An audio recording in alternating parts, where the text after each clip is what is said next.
सबैलाई म निता अधिकारी BBA first सेमेस्टरमा अध्ययनरत स्टुडेन्ट तथा पब्लिक रिलेसन मास मिडिया अनि ब्रेनस्टर्मिङ क्लबको मेम्बर। आजको यस कार्यक्रममा म सबैलाई स्वागत गर्न चाहन्छु। स्वागत छ सबैलाई। यस क्लबको मुख्य उद्देश्य भनेको सामाजिक सरोकारका कुराहरू हजुरहरू समक्ष लिएर आउनु हो। यस क्लबका आज हामी यस क्लबका 6 जना सदस्यहरू रहनेछौँ। अब ढिला नगरिकन म कार्यक्रमतर्फ अगाडि बढ्न चाहे। आजको यस कार्यक्रमको मोडरेटर उज्जवल मलेठा सर तथा संयोजक डोलेन्द्र पौडेल सरलाई म हृदयदेखि नै धन्यवाद दिन चाहन्छु। धन्यवाद सरलाई। र यसै क्रममा म अब विषयवस्तु पल्टाउन यसै क्लबको फेलो क्लब मेम्बर विनिशा दिदीलाई आग्रह गर्न चाहन्छु। विनिशा दिदी, it's over to you.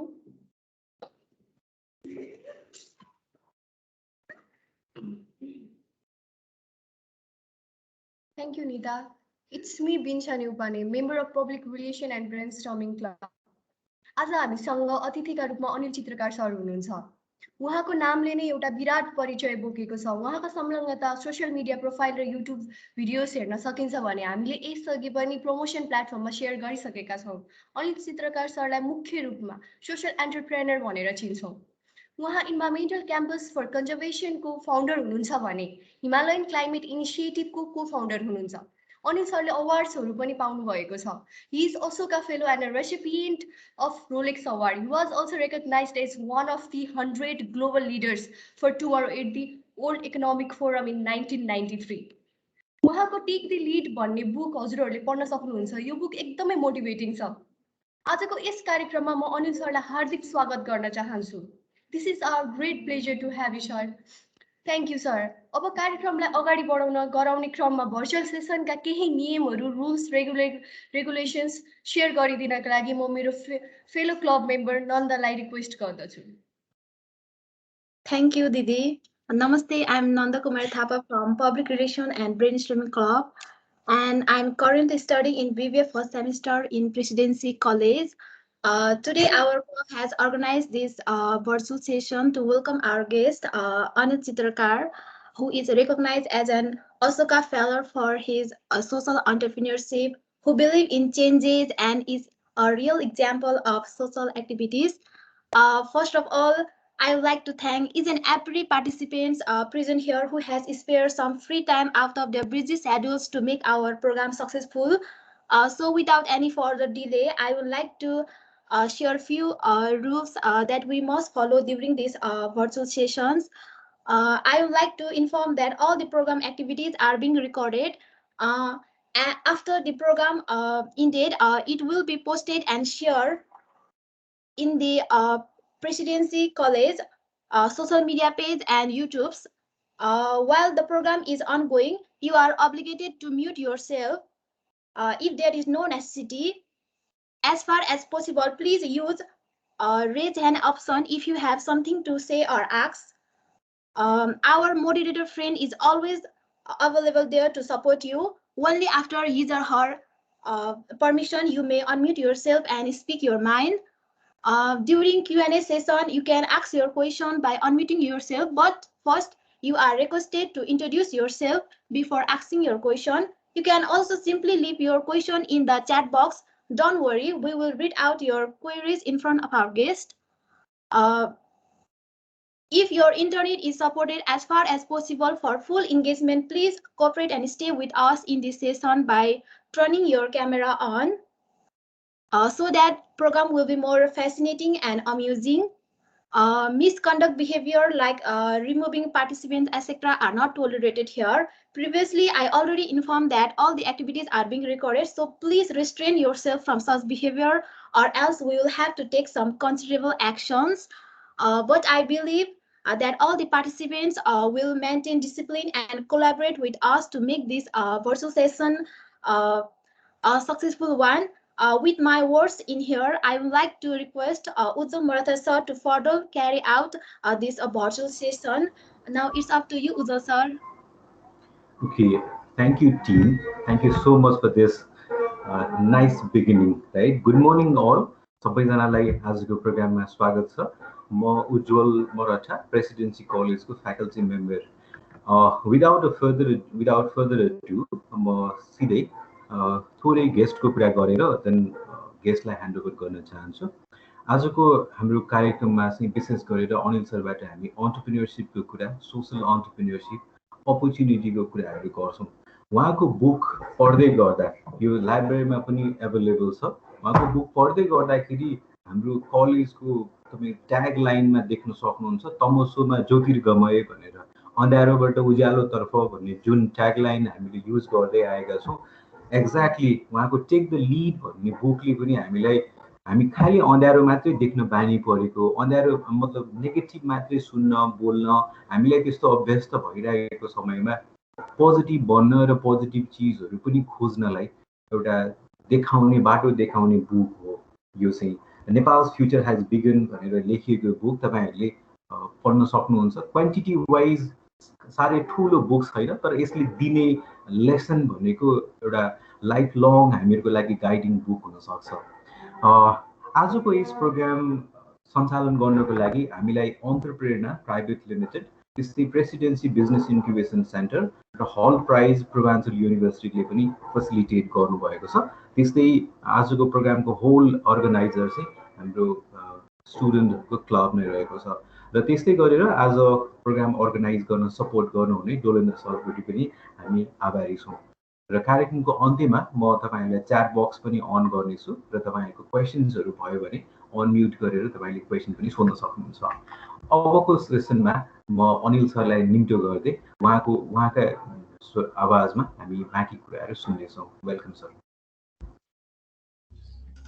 Thank you very much. Good morning. सबभन्दा पहिला स्वर राम्रोसँग सुनिन्छ? सुनिन्छ होइन? सुनिन्छ सर, ठिक छ। Okay, so first of all thank you for the invitation.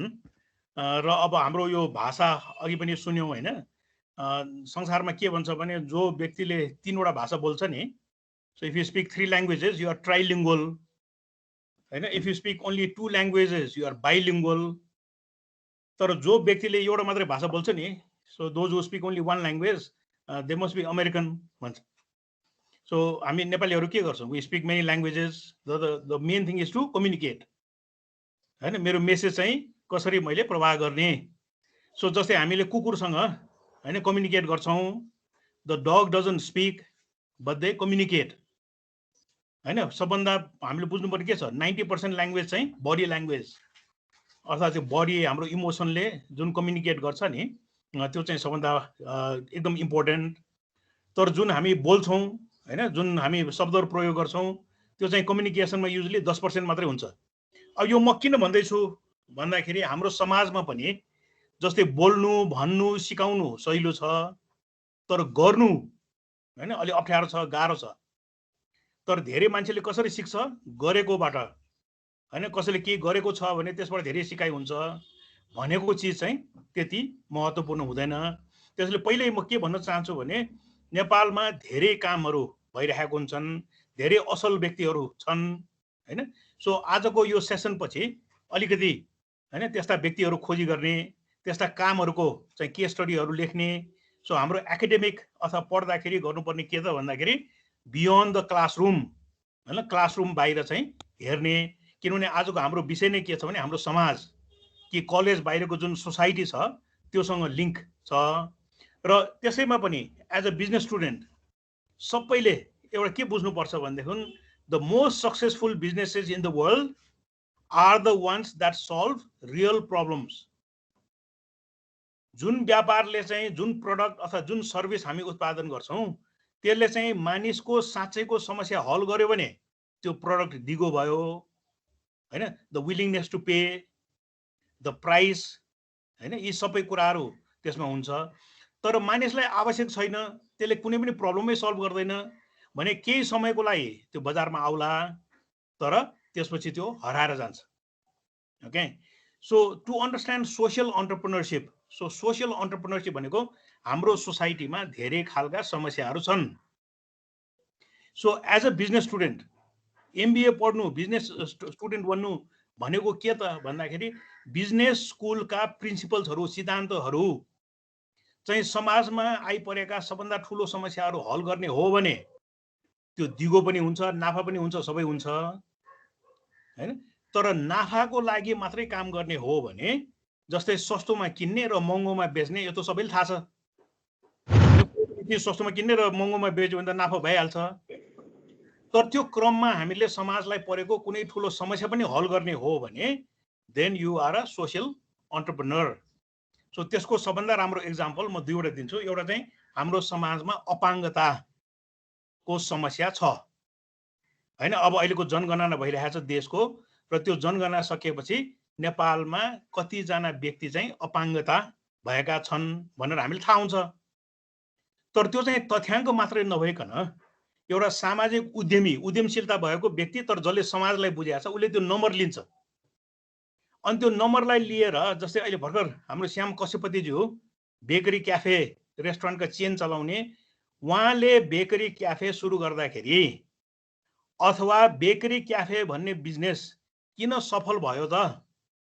किन जो पनि भनौँ न खल्तीमा पैसा छ भने बेकरी क्याफेमा गएर मोमो खान्छन्, बर्गर खान्छन् भनेर भन्दाखेरि बेकरी क्याफेमा काम गर्ने वेटर्सहरू, स्टाफहरू, they have disability. So the waiters cannot hear and they cannot speak. So मानिसहरूले 1000 रुपियाँ खर्च गर्नु छ भने, सो यो सबैलाई प्रश्न के भने एकदम मनन गर्नु, मसँग 1000 रुपियाँ खल्तीमा छ भने अपाङ्गता भएको व्यक्तिहरूको नाममा खोलेको सङ्घ संस्था एनजिओ लाई चन्दा दिनु राम्रो कि बेकरी क्याफेमा गएर मोमो खानु राम्रो? सो बेकरी क्याफेमा मोमो खाँदाखेरि मोमो पनि मिठो हैन।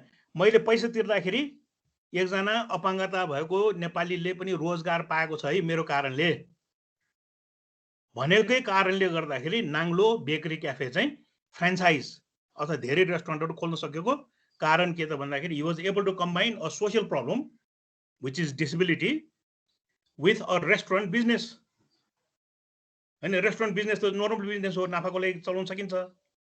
तर त्यसमा नेपालमा भएको अपाङ्गता भएको व्यक्तिहरूको पनि प्रब्लम जोड्दाखेरि के भयो? It is a social enterprise because he is not just making money, he is providing employment to Nepalese with disability.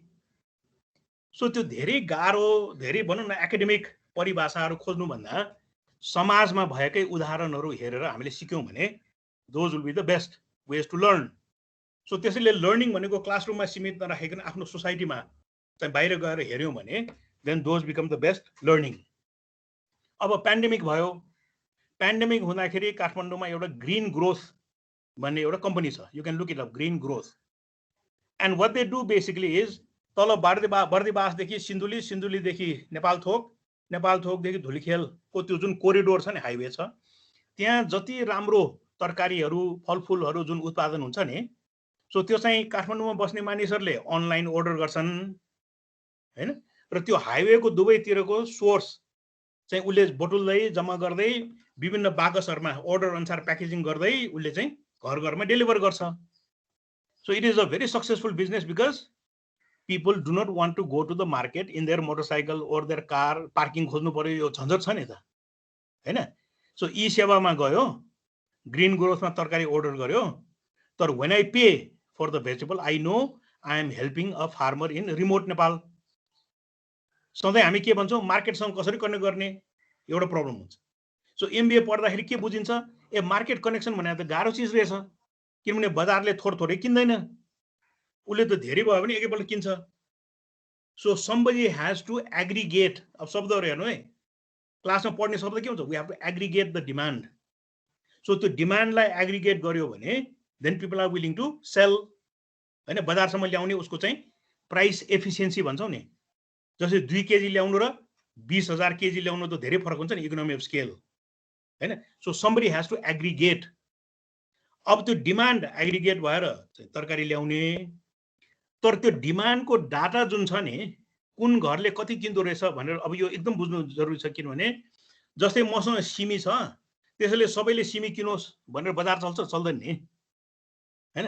किनभने मैले अर्डर गर्दाखेरि त सिमी पनि अर्डर गर्छु, प्याज पनि अर्डर गर्छु, धनिया पनि अर्डर गर्छु, गोलीभर पनि अर्डर गर्छु हैन। न इफ यु एग्रिगेटेड र त्यो डेटालाई गाउँमा लगेर हामीले किसानलाई के भन्नु पर्यो, ए काठमाडौँको मान्छेहरू त अझमै रहेछ, उसले यति सिमी किन्यो भने यति गोलीबाट किन्दो रहेछ, यति गोलीबाट किन्यो भने यति प्याज किन्दो रहेछ, यति प्याज किन्यो भने यति धनिया किन्दो रहेछ भनेर त्यो रेसियो जुन छ नि पर्सेन्टेज, त्यो डाटाबाट त्यो पर्सेन्टेज थाहा पाएपछि अब मेरो बारीमा कति पर्सेन्ट मैले धनियाँ लाउने त, कति पर्सेन्ट मैले फर्सी लाउने त. Now you see how it is work. So these are amazing businesses because green growth ले नाफा त कमाउँछ, तर उसले बर्दिवासदेखि सिन्धुली नेपाल थोकको जुन प्रोडक्सन छ नि त्यो प्रोडक्सनलाई एग्रिगेट गरेर काठमाडौँको डिमान्डको डाटा अनुसार बारी र त्यो बारीमा उत्पादन भएको अनुसार डिमान्ड. सो त्यसरी लिङ्क गर्यौँ भने then I hope you understand what a social enterprise is. किन नाफा मात्रै कमाउने हो भने त बिहारमा गएर एक ट्रक प्याज किनेर ल्यायो, कालीमाटीमा बेच्यो, अनि त्यो प्राइसको डिफरेन्सले त उसले नाफा कमाइहाल्छ नि हैन. त्यो नाफा कमाउनु भने त मेरो विचारमा ठुलो चिज होइन. तर बर्दिवासदेखि काठमाडौँसम्मको सबै किसानलाई मद्दत गर्नु हैन, फ्रेस तरकारी खुवाउनु, हेल्दी हैन मार्केट बनाउनु, र at the same time you ensure that the field जुन बारी छ त्यो किन यसरी टुक्रा टुक्रा भयो त, किन धनियाँ यति, प्याज यति, गोलभेडा यति भन्दाखेरि यो चाहिँ काठमाडौँको घरको डाटा अनुसार त्यो बारीलाई चाहिँ मैले डिजाइन गरेको. So I hope you begin to understand हैन सोसियल एन्टरप्रेन्योरशिप. अब एन्टरप्रेन्योरशिप त चाहिहाल्यो, तर त्यसमा सामाजिक पक्ष पनि जोड्न सक्यो भने this becomes the most viable way to do business. र त्यसको लागि जुन हामी एमबिए पढ्छौँ अथवा बिबिए पढ्छौँ त्यो स्किल चाहिँ सबभन्दा महत्त्वपूर्ण. किनभने त्यो बिजनेसको स्किल भएन भने सो अगेन एक पाइला पछाडि हटेर नेपाललाई हेरौँ. 46 साल अथवा 1990 को ठुलो पोलिटिकल चेन्ज आयो, बहुदलीय व्यवस्था चाहिँ लिगल भयो 1990 मा. सो त्योभन्दा अगाडि नेपाली समाजले अपाङ्गतालाई कसरी हेर्थ्यो त भन्दाखेरि एउटा एनजिओ खोल्ने, अनि त्यो एनजिओको वेबसाइटमा चाहिँ नेपालको सबभन्दा नराम्रो तस्बिरहरू राख्ने, अनि त्यो तस्बिर देखाएर माग्ने हैन. सो त्यो मगन्ते जुन कल्चर छ नि, सो द्याट वाज बिफोर 1990.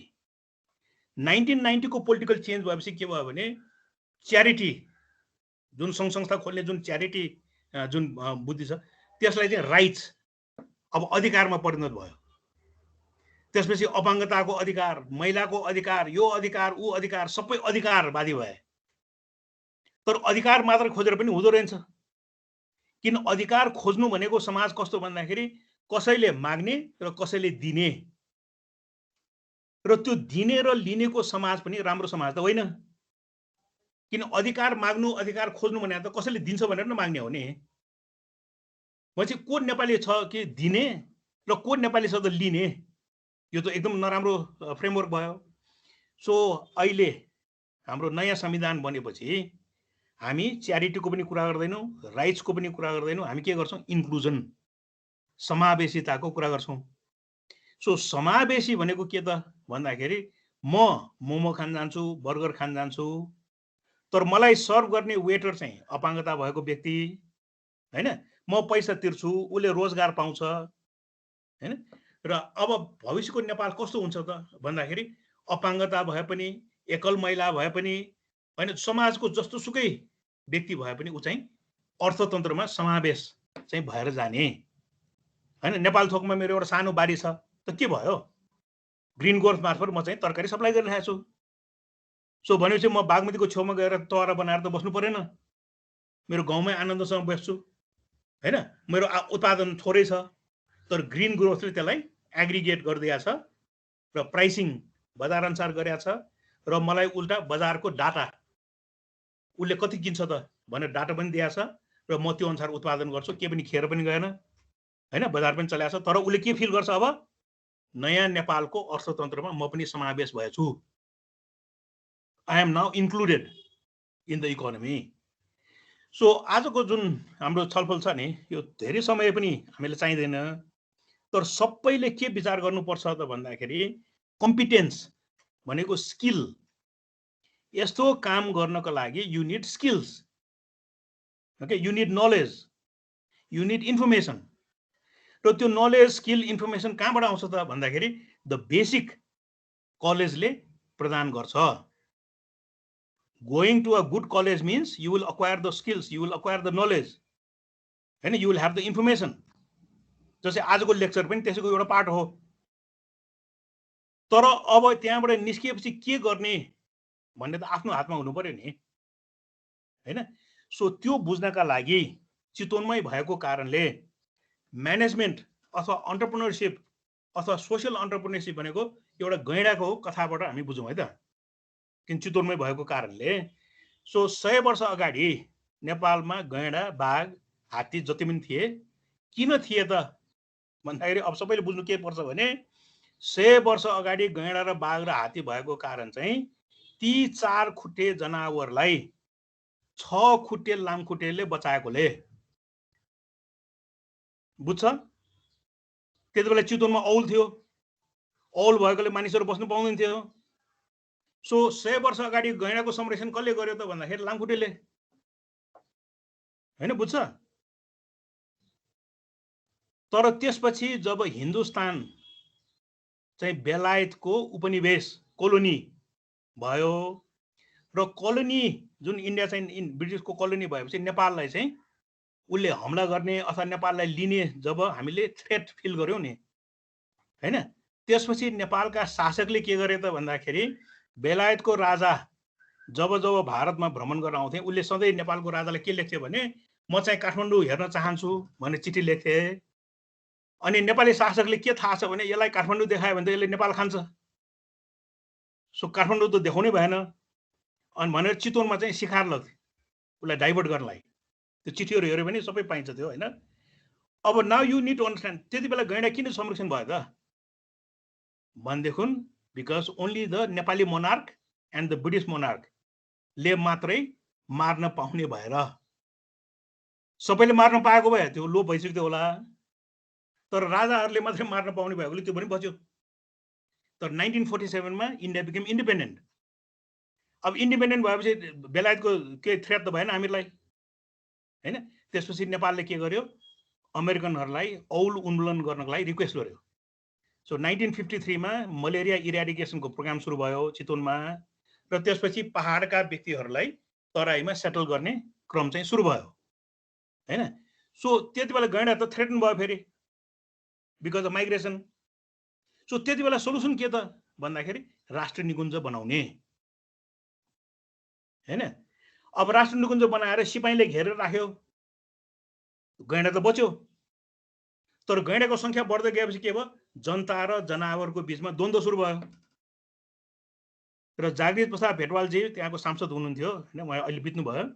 उहाँले एकपल्ट भाषण दिएको मैले सुनेको, म चुनाव जितेँ भने यो निकुञ्जलाई धानको खेत बनाउँछु भनेर उहाँले भाषण दिनुभयो। समस्या के त भन्दाखेरि जनावर र जनताको बीचमा द्वन्द्व भयो। सो त्यसको समाधान के त भन्दाखेरि पार्क एन्ड पिपल प्रोजेक्ट भनेको चितवनको गैँडाले जति पैसा कमाउँछ नि त्यसको 50% चाहिँ मध्यवर्ती क्षेत्रको जनतालाई दिने, ताकि उहाँहरूले बायोग्यास बनाओस्, हैन? मौरी पालन गरोस्, आम्दानी आएको काम गरोस् भने।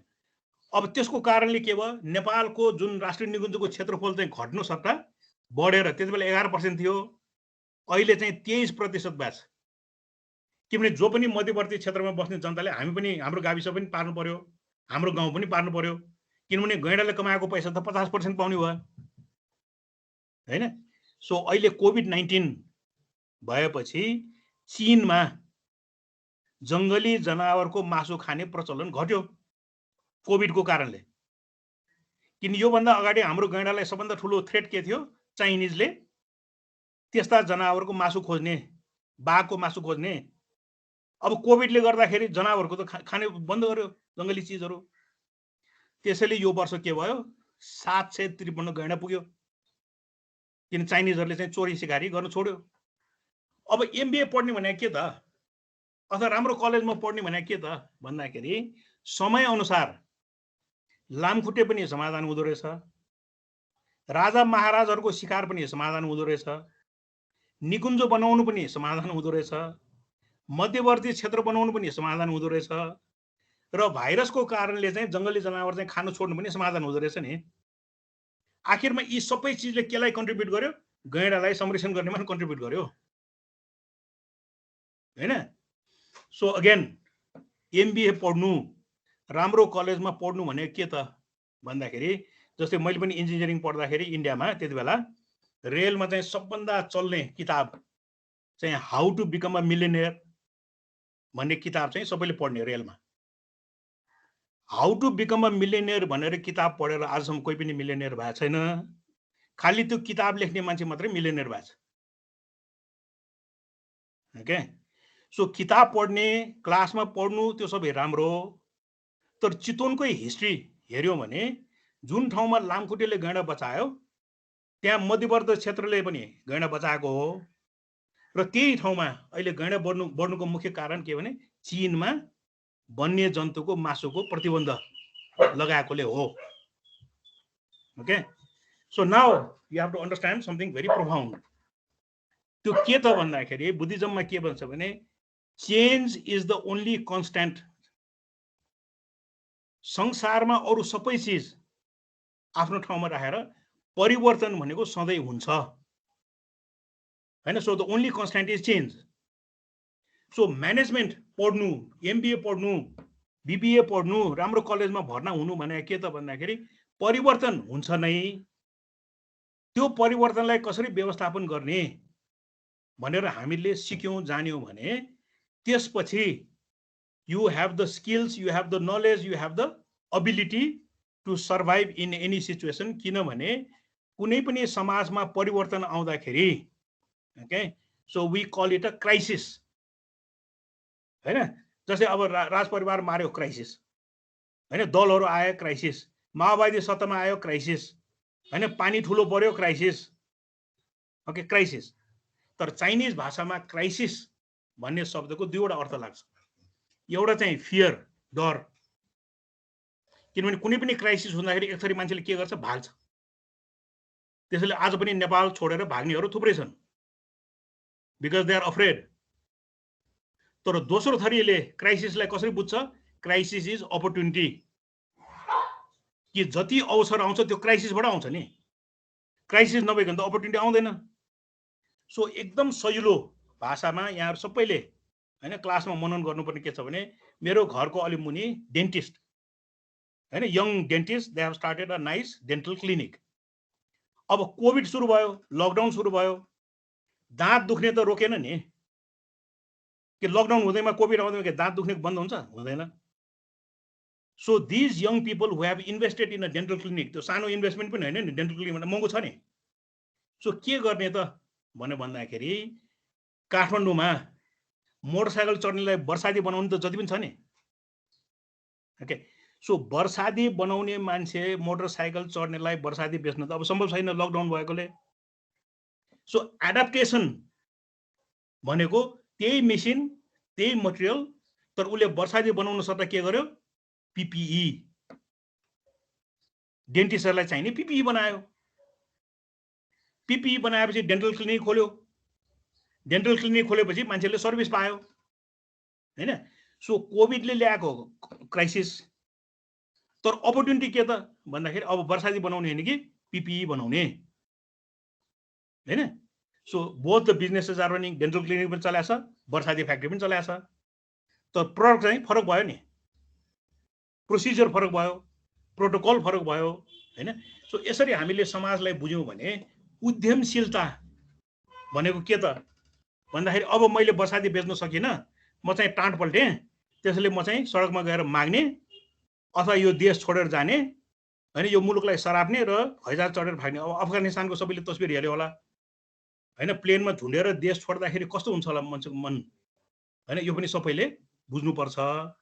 तर खालि हामीले बुझ्नुपर्ने के छ, if you adapt, if you cope, if you innovate, कुनै पनि क्राइसिसमा जति अवसरहरू आउँछ नि अरू बेला त्यस्ता खालका अवसरहरू हुँदैनन्। सो यति बुझ्नु हामी सबैलाई एकदम जरुरी छ। अब यति भनेर म एक दुईवटा एक्जाम्पलहरू दिन चाहन्छु। जस्तै अहिले हाम्रो देशमा जुन सामाजिक उद्यमशीलता भन्ने जुन शब्द छ त्यसलाई जस्तै अहिले लुम्बिनीमा म काम गर्छु। सो लुम्बिनीलाई हेरौँ न, लुम्बिनीमा अहिले एसियाली विकास ब्याङ्कको ऋण सहयोगमा इन्टरनेसनल एयरपोर्ट बन्दैछ हैन, त्यो चाहिँ के महिनामा कम्प्लिट हुन्छ। Okay, so now you just have to understand, एकदम सजिलो चिज के भन्दाखेरि त्यहाँ एयरपोर्ट बनेपछि ड्युटी फ्री पसल हुन्छ हैन, त्यहाँ विभिन्न बिजनेसहरू सुरु हुन्छ।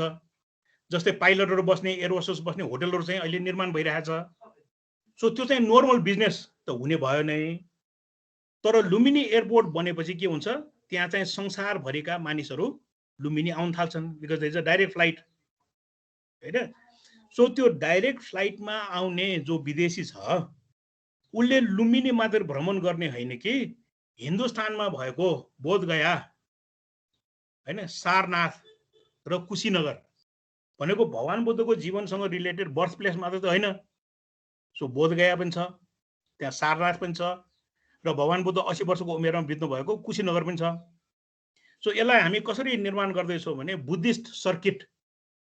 सो नेपालमा लुम्बिनी एयरपोर्टमा ल्यान्ड गरेको व्यक्ति चाहिँ ती 4वटा साइटमा पनि जाने हैन, बुद्धिस्ट सर्किट। र त्योभन्दा पनि ग्रेटर बुद्धिस्ट सर्किट चाहिँ के त भन्दाखेरि लुम्बिनी एयरपोर्टबाट पाकिस्तानको तक्षशिला पनि जाने, हिन्दुस्तानको नालन्दा पनि जाने, र चीनको चाहिँ सियानमा पनि जाने। भनेपछि अब तपाईँ एकपल्ट विचार गर्नुहोस्, लुम्बिनीको अर्थतन्त्र कति हुन्छ होला अब?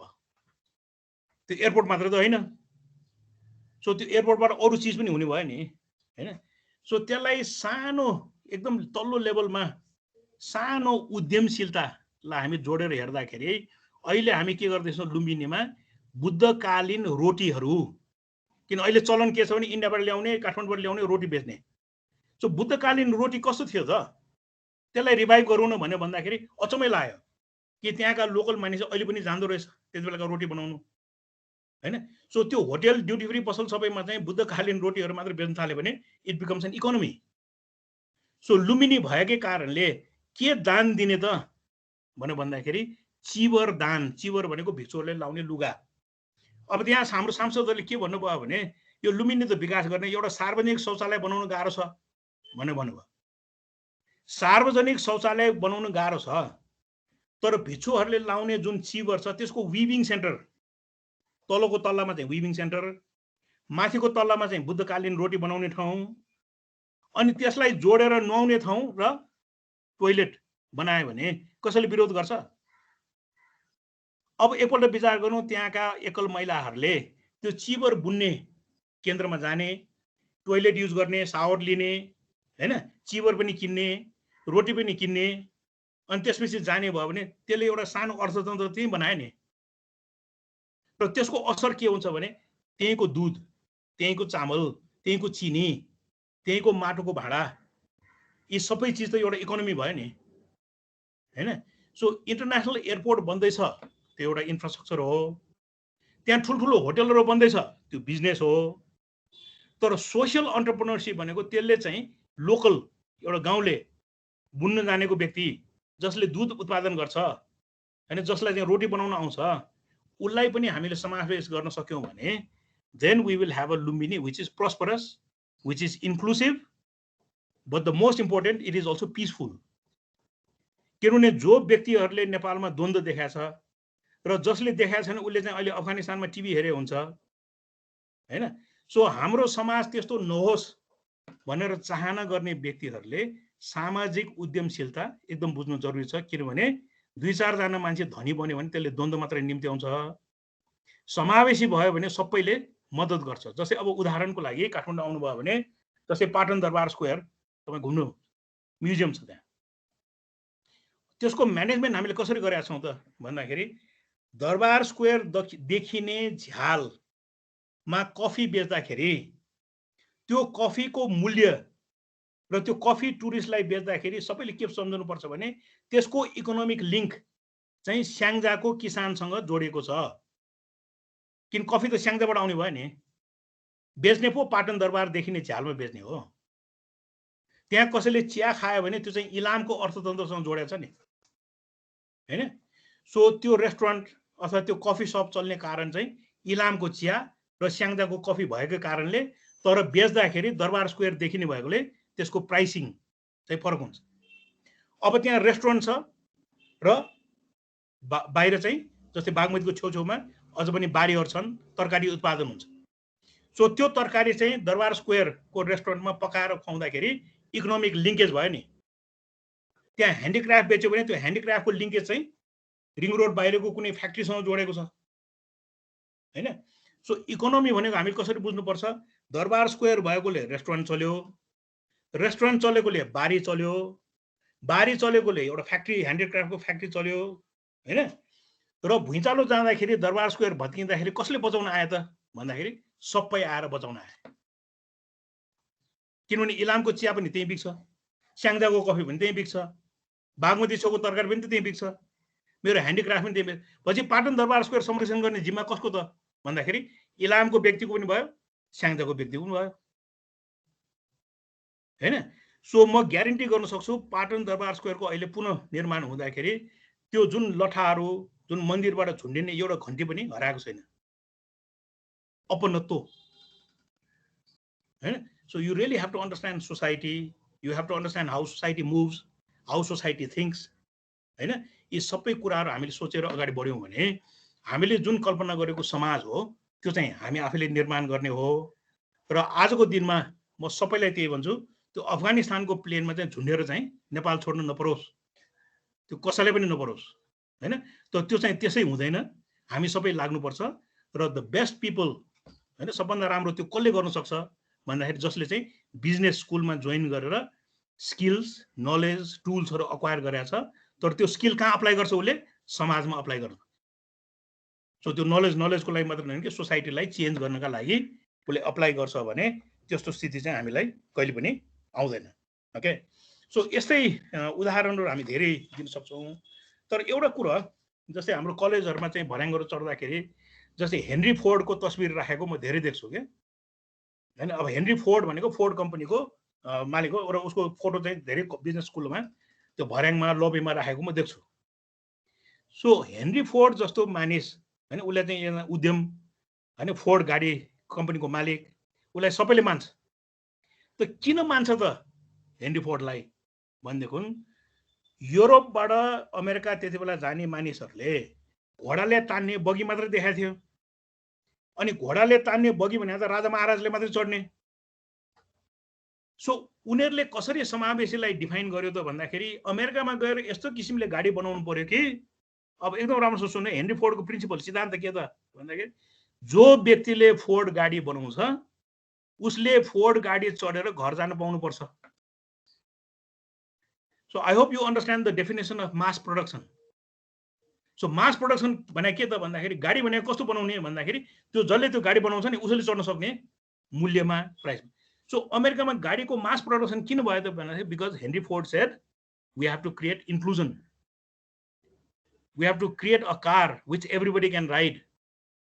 यो घोडाले तान्ने बगी चाहिँ 4-5 जनाले चढेर त समाज बन्दैन हैन। सो हेनरी फोर्डको बारेमा किन पढ्ने त कलेजमा, because it gives you insight into how to do mass production.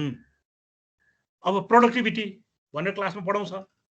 So productivity भने के त भन्दाखेरि हेनरी फोर्डले कसरी आर्टिकुलेट गर्यो, मानिसहरूलाई 5 दिनमा उसले चाहिँ 7 दिनको उत्पादन गर्नु पायो भने त 2 दिन छुट्टी पाउँछ। 2 दिन छुट्टी उसले के गर्छ, फोर्ड गाडी चढेर घुम्न जान्छ हैन। So the incentive to produce in 5 days that you would produce in 7 days। So productivity भने कसरी बुझ्नु पर्यो, 2 दिन म छुट्टी लिन्छु मेरो प्रोडक्टिभ बढाउनलाई भने मैले 5 दिनमा चाहिँ 7 दिनको उत्पादन गर्नु पर्यो। सो यी कुराहरू किन महत्त्वपूर्ण छ भन्दाखेरि यो चाहिँ व्यक्ति, समाज, समुदायमाको आचरण हो, उसभित्र भएको गुणहरू हो। र जसले ती कुराहरू बुझ्यो ऊ चाहिँ सक्सेसफुल हुन्छ। र उसले गाडी बनाए पनि, सिओ बनाए पनि उसले यी प्रिन्सिपलहरू, सिद्धान्तहरू उसले अपनाउँछ हैन, उसले अप्लाई गर्छ। र त्यो अप्लाई गरेको कारण चाहिँ ऊ सफल हुन्छ, किनभने त्यो चाहिँ समाजको आचरण राम्रोसँग बुझेर उसले काम गरेको हुनाले हैन। सो कलेजमा पढ्नु, हेनरी फोर्डको बारेमा पढ्नु हैन किन चाहिन्छ भन्दाखेरि मास प्रोडक्सनको बारेमा जान्नको लागि हेनरी फोर्डको बारेमा पढ्नु पर्ने हुन्छ हैन। अब जस्तै अहिले भ्याक्सिनकै केस लिउँ हैन, मैले जहाँ पनि पढाउँदाखेरि मैले के भन्थेँ भने प्राइसिङ चाहिँ साह्रै महत्त्वपूर्ण छ। प्राइसिङ, अब प्राइसिङ भने के त भन्दाखेरि संसारभरि भ्याक्सिन चाहिँ निशुल्क दियो। अब निशुल्क दिँदाखेरि मान्छेले शङ्का गर्यो, यो किन निशुल्क, यसमा के खराबी छ कि। So as a business student I hope you understand हैन, फ्री भनेको चाहिँ राम्रो चिज होइन भनेर बुझ्नु पर्यो नि। कि कसैलाई इन्जेक्सन लिन म सिटीमै दिन्छु भने उसले लिन्छ, लिँदैन नि। सो तर 100 रुपियाँ राखेको भए धेरैले लिन्थे होला हैन, 200 रुपियाँ राखेको भए अझ धेरै लिन्थे होला। र मैले आफ्नो विश्व बैंकको काममा जाँदाखेरि मलाई त्यहाँ भ्याक्सिन दिएको थियो। मैले त्यहाँ के भन्यो भने म 500 रुपियाँ तिर्छु भ्याक्सिनको लागि। त किन म 500 रुपियाँ तिर्छु भन्दाखेरि अरु 4 जना नेपालीलाई म चाहिँ क्रस सब्सिडाइज गर्छु। तिर्न नसक्ने 4 जना नेपालीको म तिर्छु, किनभने म 500 रुपियाँ म तिर्न सक्छु। समावेशी। तर मैले 500 रुपियाँ तिरेँ, 100 रुपियाँ तिरेँ भने त्यसको भ्याल्यु भयो। तर फ्री भयो भने भ्याल्युलेस मात्र हैन कि त्यसमा शङ्का गर्ने भयो हैन। सो भोलि एमबीए पढ्दाखेरि क्लासमा प्राइसिङ भन्ने क्लास चाहिँ पक्कै हुन्छ। सो प्राइसिङ भनेको त्यति सहिलो चीज होइन। समाजलाई बुझेर प्राइसिङ बुझ्यो भने हामी काम गर्न सक्छौं। तर एउटा प्राइसिङ भनेको एउटा सब्जेक्ट हो हैन, एउटा क्वेशन चाहिँ आउँछ यसमा 3 मार्क पाइन्छ भनेर पनि त पढ्न सकिन्छ नि हैन। तर it is much more complex because society responds to price. Okay, so अहिले नेपालीहरूले हिजो पानी निशुल्क खाइराखेको ठाउँमा अहिले 1 सीसी पानीको लागि 20 रुपियाँ तिर्न त तयार छ नि। प्राइसिङ कसैले कल्पना गरेको थियो कि हिजो पानी चाहिँ सीसीमा 20 रुपियाँमा किन्नु पर्थ्यो भनेर? This is the world. अब कोभिड पछि can you imagine growing up in Chitwan where you have to buy oxygen for 20 rupees? अहिले त पानी त किन्न थाल्यौं, अब भोलि अक्सिजन पनि किन्नु पर्ला कि 20 रुपियाँमा हैन? किनभने कोभिड पछि मान्छेले के पत्ता लगाए? हावा पनि निशुल्क होइन रहेछ है। हावाको पनि त मूल्य हुँदो रहेछ। नभए मास्क लाउने भने के हो? त्यो त हरेक व्यक्तिले फिल्टर लगाएको न हो। तर कसैले फिल्टर गरेर अक्सिजन बेच्छ भने त किन्ने हो कि हैन? So you need to start understanding this. एकदम सहिलो कन्सेप्टहरु होइन यिनीहरु। तर because you are in a business school, because you will be taught हैन, यस्तो खालको थ्योरीहरु पढ्ने भएकै कारणले खाली समाजमा भइरहेको चीजहरु र क्लासरुममा पढाइने चीजहरु चाहिँ लिंक गर्यो भने then you will understand social entrepreneurship. किन्तु समाजको समस्या हल गर्नलाई मैले बिजनेस स्कुलमा पढेको चीजहरु अप्लाई गर्न सक्यौं भने then we are good. Okay, so जस्तै अघि पुरस्कारको कुरा आयो, किन म धेरै पुरस्कार पाउँछु भन्नु। अब एकदम सिम्पल, कलेजमा स्कुलमा सबैले पढ्छ NaCl भनेको नुन हो हैन, नुन भनेको NaCl।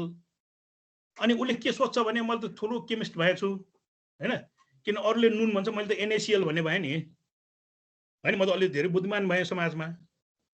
तर त्यो व्यक्तिले के बुझ्दैन भने त्यो NaCl भन्ने जुन नुन छ नि त्यसलाई चाहिँ पानीमा घोल्यो हैन, र त्यसमा चाहिँ बिजुली पास गर्यो भने NaCl चाहिँ छुटेर क्लोरिन चाहिँ छुटिन्छ।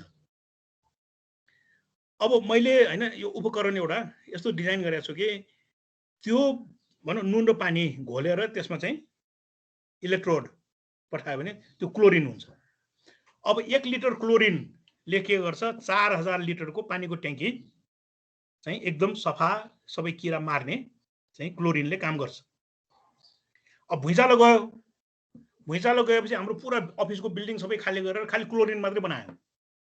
अनि टुनीखेलमा बस्ने मान्छेहरु भुइँचालोबाट असर भएको हरेक ठाउँमा चाहिँ खाली के भने त्यो 4000 लिटर 10000 लिटरको ट्याङ्की छ भने 2.5 लिटर क्लोरिन हाल्ने, सानो बाल्टिनमा पानी छ भने 2-3 थोपा क्लोरिन हाल्ने। मलाई यति धेरै विदेशीले आएर पछि सोध्यो कि यत्रो महामारी बर्खामा हुँदाखेरि पनि किन मान्छे चाहिँ रोगले मरेन, भुइँचालो त मर्यो, रोगले किन मरेन भन्दाखेरि त्यो क्लोरिनको थोपाले हो। अहिले पनि तराईमा बाढी जाँदाखेरि सबभन्दा ठुलो वरिपरि पानी हुन्छ, तर पिउनलाई 1 थोपा पनि हुँदैन। सो त्यो पानीलाई अलिकति सफा गरेर क्लोरिन 2 थोपा राख्ने हो भने कोही पनि मान्छे बिरामी हुँदैन। अब प्राइसिङ चाहिँ कसरी बुझ्नुपर्छ भन्दाखेरि त्यही क्लोरिन मैले पिउने पानीलाई बेच्यो भने एउटा प्राइसमा बेच्छु हैन, किनभने पिउनको लागि पिपलको willingness to pay is high. तर त्यही क्लोरिन गाउँको स्वास्थ्य चौकीमा भुइँ पुस्नलाई चाहिँ सस्तोमा बेच्छु। टुरिस्टहरु खाने ठाउँमा फलफुल र तरकारी धुनु पर्यो भने अर्को प्राइसमा बेच्छु। र होटलहरुमा तन्ना टावलहरु चाहिँ सेतो बनाउनलाई जुन क्लोरिन युज गर्छ त्यो पनि क्लोरिनै हो, त्यसलाई चाहिँ अर्कै प्राइसमा बेच्छौं। सो त्यही क्लोरिन 4 वटा प्राइसमा बेच्दाखेरि पिउनलाई अलि बढी, भुइँ पुस्नलाई अलि कम, तर भित्र क्लोरिन एउटै हो। तर त्यसमा उद्यमशीलता के चाहिँदो रहेछ भने खाली जुन प्रयोगलाई हो त्यसको लेभल चाहिँ फरक रङको हुनुपर्ने। So the willingness to pay is high. कि पिउनलाई भन्यो भने बढी तिर्ने, भुइँ पुस्नलाई भयो भने कम तिर्ने हैन। तर त्यसले गर्दाखेरि नेपालमा ठुलो परिवर्तन आएको छ। अब त्यो परिवर्तन कसरी हेर्ने त भन्दाखेरि 20 वर्ष अगाडि 1000 जना बच्चा चाहिँ जन्मिन्थ्यो भने झन्डै 120 जना चाहिँ पानी र शौचालय फोहोरको कारणले मृत्यु हुन्थ्यो। अहिले त्यो संख्या चाहिँ घटेर अहिले 22 जति पुगेको छ। सो हरेक परिवारमा 20 वर्ष 30 वर्ष अगाडि हामी एकदम दुर्गम क्षेत्रमा काम गर्दाखेरि एकजना आमालाई किन 8 जना बच्चा जन्माएको भनेर सोद्धाखेरि उहाँले जवाफ के दिनुहुन्थ्यो, मर्छ कि बाँच्छ थाहा नभएर। तर आज सबै नेपालीको घरमा चाहिँ थोरै बच्चाहरू छन् किन भन्दाखेरि यो मर्दैन, यो बच्चा मर्दैन भन्ने कारणले उसले चाहिँ थोरै जन्माउँछ। त्यो के को लागि त भन्दाखेरि पानी सफा भयो, शौचालय बन्न थाल्यो हैन, थोरै भयो।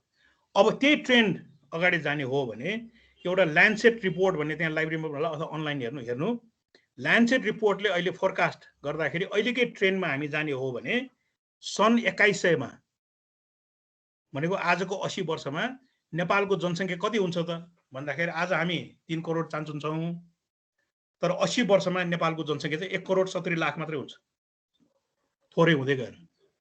सो चीनले अहिले के गर्यो, 1 चाइल्ड पोलिसी छोडेर 2 चाइल्ड पोलिसी, अझ हुन्छ भने 3 चाइल्ड पोलिसी सुरु गरेको छ। किन? एक जमानामा बच्चा कम जन्माऊ भन्नुपर्ने, तर अहिले चाहिँ जन्माऊ राज्यले चाहिँ सुविधा दिन्छ भन्नुपर्ने। सो नेपालमा पनि अहिले के भएछ, कोही व्यक्ति आमा हुन चाहन्छ भने उसले हेल्थ पोस्टमा आएर आफ्नो वेट मात्र लियो भने पनि सरकारले उसलाई पैसा दिन्छ अहिले। ओके, सो एमबिए पढ्ने भनेको नि त्यो समाजसँग लिङ्क गर्यो भने स्ट्याटिस्टिक्स किन पढाएको पनि थाहा हुन्छ हैन, ग्रोथ रेट भने पनि थाहा हुन्छ, किन यो त रियल हो नि। नभए खाली ग्रोथ रेट भनेको स्ट्याटिस्टिक्स भनेको घोकेर जाँच दिने विषय बन्छ र पढ्ने मोटिभेसन पनि एकदम घट्छ र आज त स्ट्याटिस्टिक्सको क्लासमा पनि जाने हो र भन्ने हुन्छ। तर समाजसँग लिङ्क गरेर यो नम्बरले के भन्छ त, यसले चाहिँ नीतिगत चिज के गर्नु पर्दो रहेछ त, देश चाहिँ कता जान लागेको त भने यी नम्बरहरूले देखाउँछ। सो त्यसरी अघि सुरुमै मैले भने क्लासरुमको जुन स्किल नलेज हैन टेक्निक्सहरू जति सिकाउँछ त्यसलाई चाहिँ समाजमा भइरहेको चिजसँग लिङ्क गर्यो भने then you will come up with a business or an enterprise that will grow हैन। सो हेनरी फोर्डले पनि त्यही गरेको हो हैन। कुनै पनि बिजनेस सक्सेसफुल छ भने उसले चाहिँ थ्योरी र सोसाइटी यो दुईटालाई चाहिँ जोडेर उसले चाहिँ एन्टरप्राइज सुरु गरेको हुन्छ। सो अब हैन धेरै समय नलिकन नि खालि एउटा एन्ड गर्नलाई सबैले के सोच्नु भने नेपाल हैन, तिमी जतिसुकै गाली गर, जतिसुकै नेपालको चाहिँ नकारात्मक कुरा गरे पनि सन् 2025 भनेको आजको 4 वर्षमा सबै डोनरहरूले आफ्नो पसल चाहिँ बन्द गर्दैछ। Okay, because Nepal is graduating from a list develop कन्ट्रीको स्ट्याटसबाट ग्रेजुएट हुँदैछ र सन् 2030 मा चाहिँ we will become a middle income country. So middle income country हुने भनेको के त भन्दाखेरि अब यहाँ कसैले दान दिनलाई चाहिँ अब आउँदैन, त्यो च्यारिटी हैन त्यो प्रब्लमहरू देखाएर तस्बिर बनाएर त्यो $10,000 लिएर आएर एकजना विदेशी आएर चितवनको गरिबी म हटाउँछु भनेर ठग्ने दिन चाहिँ अब बिस्तारै सकिँदैछ। सो दिन कसको त भन्दाखेरि हामीसँग भएको सोर्स, हामीसँग भएको ह्युमन रिसोर्स, हामीसँग भएको इन्टेलेक्चुअल प्रपर्टी, ती सबैलाई लेभरेज गरेर राम्रो बिजनेसहरू राम्रो एन्टरप्राइजहरू सुरु गर्ने। र त्यो क्रममा खालि हामीले के बुझ्नुपर्छ भने यो 4 वर्षमा जो चाहिँ अहिले एउटा सङ्घ संस्था च्यारिटीको रूपमा चलाएछ ऊ चाहिँ बिजनेसतिर जाने र जो चाहिँ प्योरली बिजनेस मात्रै गर्छु भन्ने बिस्तारै समाजतिर पनि जाने। सो एउटा बिचको बाटो दुवैले छान्नुपर्ने छ। बिजनेसले सोसियल रेस्पोन्सिबिलिटी लिने र सोसाइटीमा काम गर्ने च्यारिटीले चाहिँ बिजनेस लाइक जस्तै रेभेन्यू कहाँबाट आउँछ कसरी धान्ने भनेर यसरी सोच्न थाल्यौँ भने हामीसँग जम्मा 4 वर्ष टाइम छ हैन। र त्यसपछि यो डोनेसन लिने, सित्तैमै पैसा आउने र गरिबको तस्बिर राखेर वेबसाइट बनाएर चाहिँ पैसा लिने यी दिनहरू चाहिँ बिस्तारै अन्त हुँदैछ। र हालसालै डेनमार्क यिनीहरूले त बन्द नै गरिसके र जर्मनहरूले पनि 2025 मा चाहिँ हामी सबै प्रोजेक्टहरू बन्द गर्दैछौँ भनेर अनाउन्स गरिसकेका छ। सो यो चाहिँ नेपालको लागि एउटा गौरव, एकदम गौरव गर्नुपर्ने चिज हो कि सन् 2025 मा चाहिँ अब डोनरहरू नेपाललाई आवश्यक छैन भन्ने मेसेज। तर दोस्रो चाहिँ यङ केटाकेटीहरूको लागि जसले अहिले MBA पढिरहेछ, बिजनेस पढिरहेछ, यो चाहिँ ठुलो अवसर। किन त्यो ग्याप जुन छ, त्यो ठाउँ जुन उनीहरूले छोड्न लागेको छ, त्यो ठाउँ चाहिँ हाम्रो लागि हो, मेरो व्यवसायको लागि हो, मेरो बिजनेसको लागि हो भनेर आजदेखि सोचेर काम गर्यौँ भने 4 वर्षमा हामी एकदम ठिक ठाउँमा हुन्छौँ। र यस्तै खालको छलफलहरू सिंहदरबारमा अरू ठाउँमा पनि भइरहेको छ। र म चाहिँ यो दुवैतिर संलग्न भएको कारणले कहिलेकाहीँ यस्तो क्लासहरू हुँदाखेरि सेयर गर्ने। तर मुख्य कुरो के भन्दाखेरि यी विषयहरू बुझ्यौँ भने लाइब्रेरीमा गएर, गुगलमा गएर जति पनि मटेरियलहरू पाइन्छ, जति पनि केस स्टडिजहरू पाइन्छ। जस्ट एउटा एक्जाम्पलको लागि अरविन्द भन्ने हस्पिटल छ यो साउथ इन्डियामा। अनि त्यो अरविन्द भन्ने हस्पिटलले आँखाको अपरेसन गर्छ, क्याट्र्याक्टको। अनि उसको हस्पिटलको एकदम सिम्पल बिजनेस प्लान के छ भने एयर कन्डिसन भएको एन्ट्रेन्सबाट गयो भने महँगो तिर्ने, तर एयर कन्डिसन नभएको एन्ट्रेन्सबाट गयो भने तिर्नै नपर्ने। सो बेसिकली एसीबाट भित्र जाने मान्छेहरूले चाहिँ अर्कोतिरबाट जानेहरूलाई क्रस सब्सिडाइज गर्ने बिजनेस मोडल। तर अब आँखा त दुबईको खोल्यो नि हैन। सो यस्तो खालको केस स्टडिजहरू यति धेरै पाउँछ। जस्तै टाइटन घडी यहाँले देख्नुभयो होला, भरतपुर बजारमा पक्कै पाउँछ होला टाइटन घडी। टाइटनले के गर्छ, घडी चाहिँ फ्याक्ट्रीमा बनाउँछ, तर त्यसको ब्यान्ड जुन छ नि यो चाहिँ महिला समूहहरूले बनाउँछ। सो हरेकपल्ट घडी बिक्री हुँदाखेरि महिला समूहले ब्यान्ड बनाएको पैसा चाहिँ उनीहरूले पाउँछ, तर घडी चाहिँ फ्याक्ट्रीमा बनाउँछ। सो त्यो सोसियल एन्टरप्राइज, यो दुईटाले कम्बाइन गर्न सक्यौँ भने समाज चाहिँ हामीले चाहेको जस्तो शान्तिपूर्ण, समावेशी हैन, यी जति हामी शब्दहरू प्रयोग गर्छौँ नि त्यो बनाउने हो। तर कसले बनाउने त भन्दाखेरि आज बिजनेस स्कुलमा पढ्ने व्यक्तिहरूले मात्रै गर्न सक्छन्। किनभने त्यो काम गर्नलाई बिजनेस स्कुलको स्किल्सहरू, टुल्सहरू, टेक्निक्सहरू चाहिन्छ।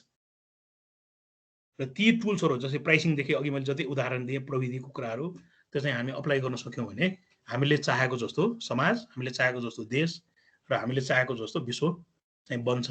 र त्यो चाहिँ एउटा अठोट सबैले आज गऱ्यौँ भने हामीले चाहेको समाज चाहिँ हामी आफै निर्माण गर्ने हो भनेर म चाहिँ आफ्नो कुरा टुङ्गाउँछु। किनभने मसँग घडी भएकोले 11 बज्यो। अब बाँकी समय हैन आफ्नो कमेन्ट पनि सुनौँ, क्वेसन्सहरू पनि सुनौँ। हाम्रो काठमाडौँको नेवारहरूको एउटा के छ भने नि बच्चाहरू सानो हुँदाखेरि भक्तपुरको सूर्य विनायकमा लगेर पूजा गर्छ के यो बच्चाले चाहिँ ठुलो भएपछि राम्रोसँग बोलोस् भनेर। अनि जुन दिनदेखि त्यो बच्चाले बोल्न थाल्यो गाली गरेर चुप लाग भन्छ नि हो, त्यसैले हाम्रो प्रश्न गर्ने कल्चर चाहिँ त्यसरी खत्तम भएको हो। सो एटलिस्ट अनलाइन हैन यो जुन हाम्रो यी टिम्स, गुगल टिम्समा चाहिँ you should feel free to talk, to ask questions. किनभने जर्ज बर्नार्ड श भन्ने नाम सुनेको छ, नोबेल लरियट। त्यो नोबेल प्राइज पाउने जर्ज बर्नार्ड शले के भन्थ्यो भने the reason I send my children to a good school is not because there are good teachers but because they might meet other smart kids भन्छ। होइन मेरो बच्चा जसरी चलाख अरू बच्चाहरू भेट हुन्छ भनेर म चाहिँ राम्रो स्कुलमा पठाउँछु भनेर। सो त्यो छलफल, त्यो इन्टरेक्सनबाट सिक्ने हो नि होइन। त्यो फर्मल पार्ट इज इम्पोर्टेन्ट, तर त्यो बेस मात्रै हो, फाउन्डेसन हो। त बाँकी चाहिँ you have to build on it. ल let's open up the floor, let's see. Ujjwal sir कसरी? Okay, sure sir. ओके, सर्टको युट्युब भिडियोजहरू हेर्दाखेरि पनि तपाईँहरूलाई त्यही भएर मैले पनि सेयर गरेको थिएँ, एकदमै इन्ट्रेस्टिङ, मोटिभेटिङ हुन्छ। र अर्को कुरा आज सरले भन्दै गर्नुभएको कुराले हामीले गरिरहेको एक्टिभिटिजहरूलाई पनि भ्यालिडेट भएको फिल हुन्छ। किनभने हामी सोसियल इन्गेजमेन्ट प्रोग्राम, रुरल कम्युनिटीमा गएर तपाईँले जान्नुभएको बिजनेसको आइडियाहरू सेयर गर्नुपर्छ भनेर हामीले यो नियर बाई यो रुरल काउले कोराकदेखि यो भिलेजहरूमा लगेर स्टुडेन्टहरूलाई इन्गेजमेन्ट प्रोग्रामहरूमा गरिरहेको चिजहरू आज यहाँले भन्दै गर्नु हुँदाखेरि हामी रेलेभेन्ट छौँ भन्ने फिल भइरहेछ। र सरले यति सेयर गर्दै गर्दाखेरि तपाईँहरूले पनि बुझ्दै हुनुहुन्छ होला कि त्यसको कनेक्सन कहाँनिर हुन्छ। यो हामीले गर्ने भनेको डट्सहरूलाई कनेक्ट गर्दै लिएर जाने हो। त्यो बुकहरूमा मात्रै भन्दाखेरि पनि हामीले क्लासमा पनि फ्रिक्वेन्टली भनिरहेकै हुन्छौँ। र यस्तो किसिमको डिस्कोर्सहरू, यस्तो डिस्कसन्सहरू र अगाडि बढ्नुभएका जसले बाटो देखाउनु भएको छ गेस्टहरूको कुरा सुन्ने भनेको पनि हामीले बेसिकली ती कुराहरूलाई भ्यालिडेट होस् भन्नलाई नै हो। र अबको क्रममा तपाईँहरूले आफ्नो माइक अनम्युट गरेर केही क्वेरिजहरू छ भने सिधै सरसँग क्वेरिजहरू गर्न सक्नुहुन्छ। प्लिज तपाईँले आफ्नो क्वेरिजहरू अप्ठ्यारो नमानिकन सोध्नु होला। ह्यान्ड रेज गर्नुहोस्, त्यो भयो भने हामीलाई पनि कल गर्न सजिलो हुन्छ। ह्यान्ड रेज बटनमा प्रेस गर्नुहोस् र तपाईँको क्वेरिजहरू राख्न सक्नुहुन्छ प्लिज। आजको हाम्रो कन्टेक्स्टसँग रिलेभेन्ट हुने क्वेरिजहरू हामीले क्वेसन गर्न सक्नुहुन्छ।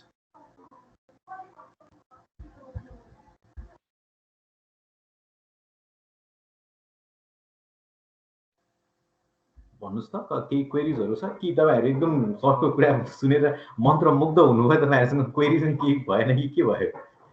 प्रश्न गर्ने बानी एकदमै घटेर गएको छ। अघि सरले भन्नुभयो जस्तै सो हामी क्वेसन्स गर्दैनौँ, अनि न सोसाइटीमा न घरमा न कलेजमा कहीँ पनि क्वेसन गर्दैनौँ, अनि हामी एकदम ज्ञानी बन्न थाल्छौँ। ज्ञानी बन्दा बन्दै हामी लाटो भइसकेको चाहिँ थाहै पाउँदैनौँ क्या। त्यो भएर चाहिँ तपाईँहरू क्वेसन गर्नुहोस् केही क्वेरिजहरू।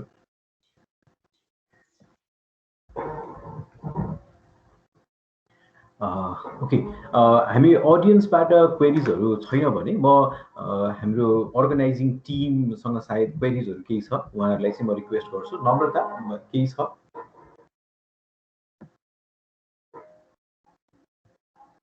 तपाईँको हजुर। Thank you Bijal sir.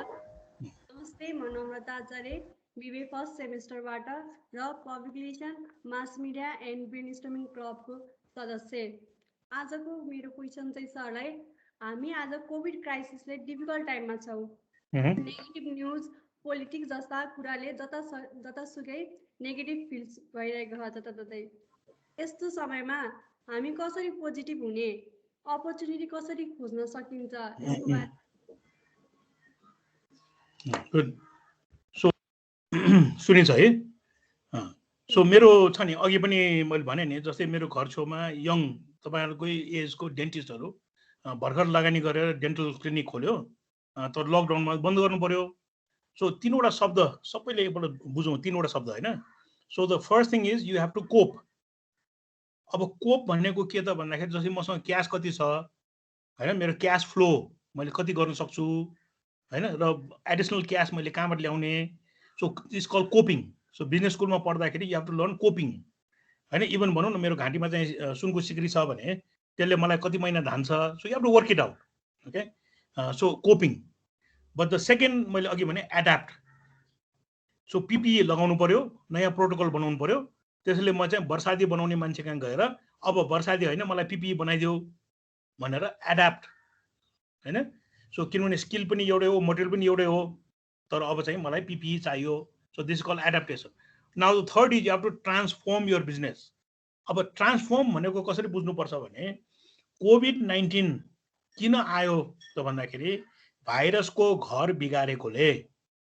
So चितवनमा बस्ने हरेक व्यक्तिले के बुझ्नु जरुरी छ भने, जैविक विविधताको संरक्षण नेपालले पहिलेदेखि किन गरेको त भन्दाखेरि, संसारमा पृथ्वीमा मानिस मात्र होइन अरू सबै जीव पनि बाँच्न पाउनुपर्छ, र त्यसमा भाइरस पनि एउटा हो। भाइरसको वासस्थान हामीले बिगार्यौँ, भाइरस चाहिँ हाम्रो घरमा आयो होइन। सो यसले के सिचुएसन क्रिएट गर्यो भने, लाइफ र लाइभलीहुड। मैले लाइफ छाने भने मेरो लाइभलीहुड जाने, लाइभलीहुड छान्यो भने लाइफ जाने होइन। किनभने मैले ज्यान बचाउनलाई चाहिँ मेरो काम छोड्नु पर्यो, काम छोड्यो भने मेरो ज्यानै। अब सो यो दुइटा छ। सो ट्रान्सफर्मेसन भनेको के त भन्दाखेरि, अब अगाडि बढ्दाखेरि लाइफ र लाइभलीहुड। ओके, सो जस्तै अहिले जुम अथवा जुन माइक्रोसफ्ट टिम्स युज गर्छौँ नि, सो त्यो किन पपुलर भयो त भन्दाखेरि, allows me to work from home. So work from home भनेको एड्याप्टेसन न हो होइन। हाम्रो कलेजको पढाइ त भइरहेछ, काम त भइरहेछ, तर नाउ इट इज अनलाइन। किन भन्दाखेरि त्यो उद्यमीले के बुझाएको छ, लाइफ र लाइभलीहुड यो दुइटालाई सँगै लगाउन सक्यो भने मात्रै संसार चढ्छ।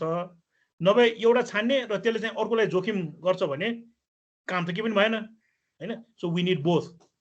So this is one aspect. अब सेकेन्ड चाहिँ के भन्दाखेरि, यो भाइरस त्यति छिटो जानेवाला छैन होइन। अहिले जतिले इन्जेक्सन लिइसकेको छ उसले पनि के बुझ्नुपर्छ भने, 6 महिनाभन्दा बढी त्यो सुईले काम गर्दैन। अब एउटा त 6 महिनामा सुई लिनुपर्ने, मास्क लाउनु पर्ने, यो सबै गर्दाखेरि अब संसारमा कलेज कसरी चलाउने, अफिस कसरी चलाउने, उत्पादन कसरी चलाउने, अब चाहिँ फरक ढङ्गको आउँछ। So work from home is just one thing. अब वर्क फ्रम होममा उद्यमीले कसरी सोध्छ त भन्दाखेरि, अहिले बेलायतमा अमेरिकामा सबभन्दा ठुलो चल्ने बिजनेस के त भन्दाखेरि पुरानो किताब पसल। अनि पुरानो किताब पसल किन चल्यो त भन्दाखेरि, यस्तै छलफल गर्दाखेरि पछाडि चाहिँ मैले कति नै पढेको छु भनेर पुरानो किताब राख्ने कि डेकोरेसनको लागि। अब कहिले नबिग्ने किताब पनि बिग्न थाल्यो किनभने पछाडि हैन म चाहिँ एकदम विद्वान छु भनेर देखाउन। अब धेरै जस्तो त्यो जुमको त्यो टिभीमा हेरेन पछाडि किताबहरू राख्छ नि। So this becomes a business. हरेक व्यक्तिले खोज्छ यस्तो अवसरहरू हैन। जस्तै तिम्रो पछाडि हेर त नेपालको म्याप। सो त्यो नेपालको म्याप बेच्ने मान्छेले के तिमीले त्यसै बेच्यो होला। यस्तै कलमा बस्दाखेरि पछाडि चाहिँ नेपालको नक्सा होस् भनेर न उसले बेच्यो होला नि। सो त्यो नक्सा बेच्ने मान्छे इज अ एन्टरप्रेन्योर। त्यो साँच्चैको उद्यमशील भएको व्यक्ति हो। किन उसले थाहा छ कि फोन कल गर्दाखेरि राम्रो ब्याकग्राउन्ड चाहिँ पछाडि होस् भन्ने मान्छे। सो डेन्टिस्ट होस् हैन, आर्ट होस् अथवा जुम बनाउने व्यक्ति नै होस्, जुम बनाउने हैन, जुम बनाउने व्यक्तिलाई अमेरिकन एम्बेसीले 8 पल्ट भिजा डिनाइ गर्यो। आज त्यही अमेरिकनले सबै जुम युज गर्छन्। तर you have to think Zoom बनाउने मान्छेलाई युएस गभर्मेन्टले 8 पल्ट भिजा नदिएको। तर आज अफगानिस्तानमा चाहिँ प्लेन झुन्डिनेलाई लाखौंलाई भिजा एयरपोर्टमा दिइरहेछ हैन। त्यस्तो स्थिति नआओस् भनेर यस्तो छलफल गर्नुपर्छ। So COVID will lead to business. अहिले संसारमा ट्रेड एकदम बढ्या छ, खालि ट्राभल चाहिँ घट्या छ, ट्रेड चाहिँ बढ्या छ। सो त्यो अनुसार चाहिँ मानिसहरूले आफ्नो बिजनेस के गर्छ, कोप, एडाप्ट, ट्रान्सफर्म सबैले गरिरहेको छ। यो तीनैवटा चिज, you have to cope, you have to adapt and you have to transform. र मेरो घर छेउको डेन्टिस्ट पसल चाहिँ एकदम राम्रोसँग चलिरहेको छ। Because they are willing to cope, they are willing to adapt, and they are willing to transform. अब म पुरानो अब सबै नर्मल हुन्छ त्यसपछि काम गर्छु भनेर जो पर्खन्छ नि उ धेरै समय पर्खनु पर्ने हुन्छ। त्यो अझ पर्खे हुन्छ होला। यो पर्खिने बेला होइन, चेन्ज हुने बेला। Good. Okay, thank you sir for this enriching. अनि मैले आजको सरको यो सुन्दै गर्दाखेरि योभन्दा अगाडि बुक र भिडियोजहरू हेर्दै गर्दाखेरि मेनली रियलाइज भएको कुरा भनेको सोसियल इन्गेजमेन्टको कुरा, राइट, सोसाइटीसँगको कनेक्सनको कुरा, जुन हामी अहिले एकदमै मेरो तपाईँहरू जो स्टुडेन्ट्स हुनुहुन्छ हाम्रै कन्टेम्पोरेरीहरू पनि हामी सोसाइटीको रियालिटिजहरूबाट अलिक डिस्ट्र्याक्सन भइरहेको अनि खालि नेगेटिभ मात्रै देखिरहेको कुराहरू यो कन्टेक्स्टमा चाहिँ म तपाईँहरूलाई पनि एकदमै रिक्वेस्ट गर्छु, मेरो क्लासमा पनि र अरू टाइममा पनि तपाईँहरूलाई भनिरहेको, you try to understand your society. सानो सानो डट्सहरू कनेक्ट गरेर चाहिँ मान्छेहरूले इनोभेसन्सहरू क्रिएट गरिरहनु भएको छ। अघि अनिल सरले भन्नुभयो जस्तै। र यो क्रममा चाहिँ विद्याले ह्यान्ड रेज गर्नुभएको छ। Vidya, you can unmute your mic अनि क्वेसन सोध्न सक्नुहुन्छ।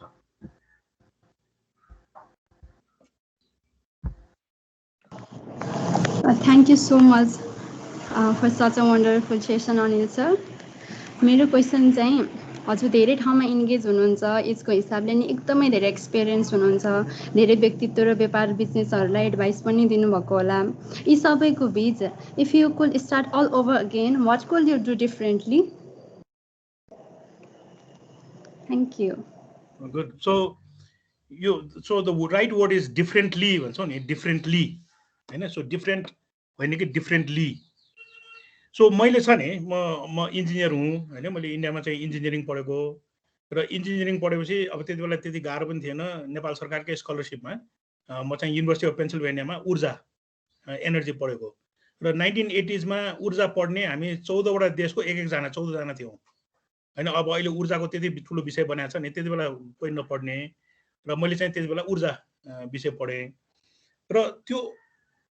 So just try to understand हैन। हाम्रो एमबिए पढ्दाखेरि एउटा कर्भ हुन्छ नि, यस्तो सोसियल कर्भ कि परिवर्तन हुँदैछ, सोसाइटी चाहिँ यता जाँदैछ भने हामी जुन कर्भ बनाउँछौँ नि, सो त्यो कर्भको पछाडितिर पल्यो भने यु हेभ टु कपी हैन।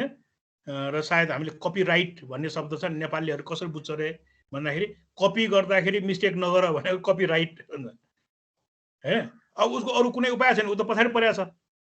अनि अर्कोले के गर्यो, त्यो कपी गर्ने मात्रै हुन्छ। जस्तै दाइले मेडिकल पसल खोल्यो भने भाइले पनि मेडिकल कलेज के अरे यो पसल खोल्ने अनि फोटोकपी सुरु गर्यो भने फोटोकपी। सो यो कपी गर्ने एउटा हुन्छ। तर if you are ahead of the curve हैन, अब त्यो कर्भको अगाडि हुने भनेको कसरी हेर्नु भने भर्खर ओलम्पिक्स भयो नि, त्यो ओलम्पिक्सको भिडियो एकपल्ट हेर्नु हैन। त्यो भिडियोमा के देखिन्छ भने पछाडि दौडिनेहरूलाई सहिलो छ नि, किन्तु अगाडि जो छ उसलाई पछ्याउनु हो। तर अगाडि हुनेको हिसाबले एकपल्ट हेर त, उसले कहाँ हेर्ने, उसले त कहीँ हेर्ने ठाउँ छैन नि हैन। अनि रिस्क पनि उसैले लिनुपर्छ सबै, तर उसको पुरस्कार चाहिँ सुनको तकमा पाउँछ। तर उसले अनुसरण गर्ने, हेर्ने, सिक्ने चान्सेस छैन कि त ऊ त अगाडि छ नि हैन। सो त्यही कारणले गर्दाखेरि अगाडि हुनु, लिड गर्नु भनेको सजिलो चिज होइन। Because you have nobody to copy, you have nobody to follow हैन। अरूले गरिसकेको भए त हामी यसरी बस्नै पर्दैन थियो नि हैन। कसैले नगरेकोले त हामी गर्दैछौँ भनेपछि you are ahead of the curve.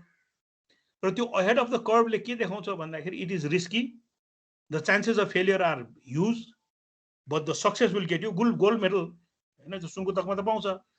So differently भनेको मेरो आजसम्मको काम गर्ने जुन काम छ त्यसमा चाहिँ मैले सधैँ के भन्थेँ भने नि, समाजमा सबैलाई लिएर जान सकेन भने यसले प्रब्लम ल्याउँछ है, यसले सोसाइटीलाई चाहिँ एकदम भोलि गाह्रो हुन्छ।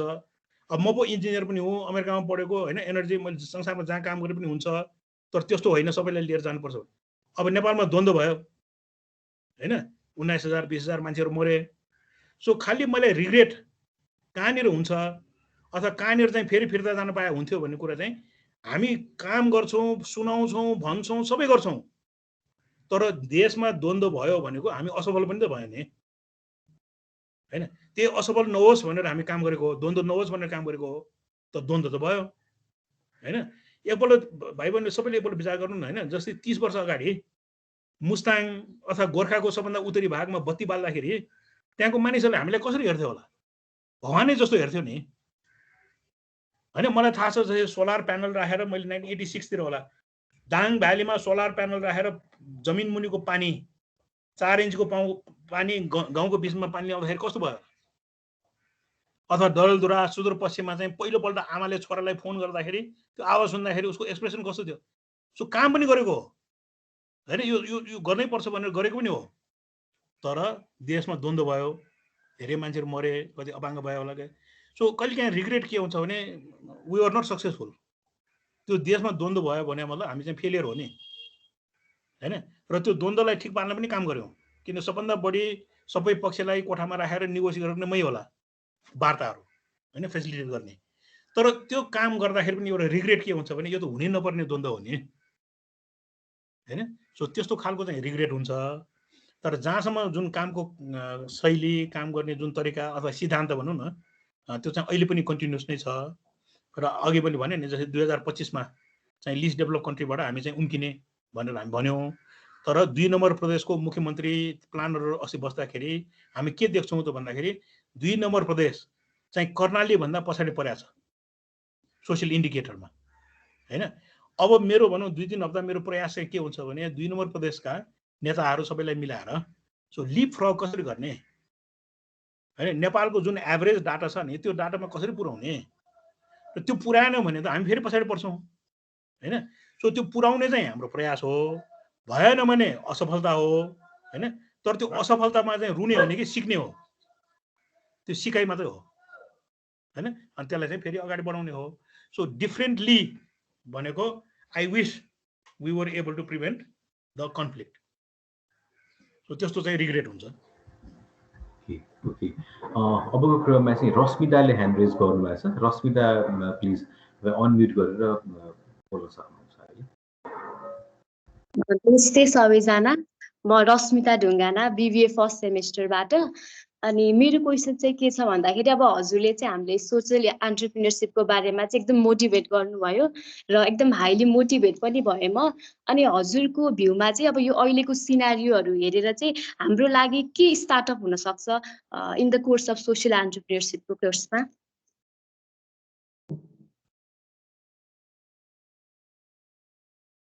सो अघि जुन मैले इक्जाम्पलहरू दिएँ नि, जस्तै अब लुम्बिनीमा इन्टरनेसनल एयरपोर्ट बन्दैछ, अब त्यो कम्प्लिट हुँदैछ।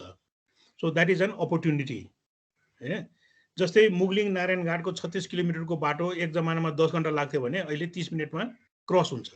So that is an opportunity हैन। जस्तै चितवनको बारीमा जति तरकारीहरू फल्छ त्यसलाई चाहिँ एग्रिगेट गरेर भरतपुरको बजारमा लग्न सक्यो भने द्याट इज एन अपर्च्युनिटी हैन।